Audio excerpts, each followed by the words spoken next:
Well, it's a very busy day, and probably one of the busiest days of the year for Australian fund managers. Looking through the miners, I mean, the outlook really is it's about all about dividends, and we've seen today has been a big day. We've seen both sort of Fortescue and Rio dividend cuts there. That's probably been the big thing, and then looking at what does the outlook look like. It's somewhat a bit opaque. The different miners are investing sort of in different areas. So BHP and Rio sort of investing in copper, moving forward with that.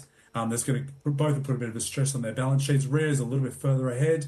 BHP, that's coming further down the pipeline. So the big question there is can the iron ore prices hold up enough to support the dividends and support both BHP and Rio's copper dreams?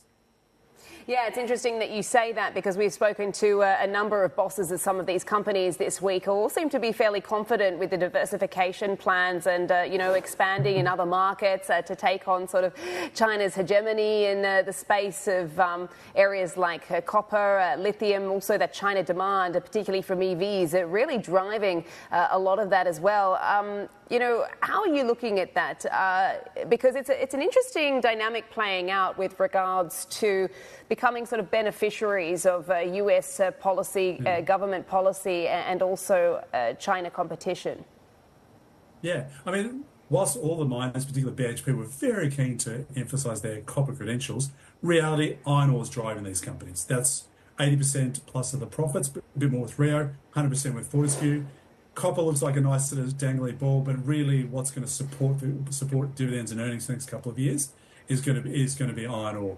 You look at BHP, their investments in Filo, in Argentina and Chile. We're probably not going to see any money out of that for 10 years' time. In the meantime, it's all going to be about iron ore.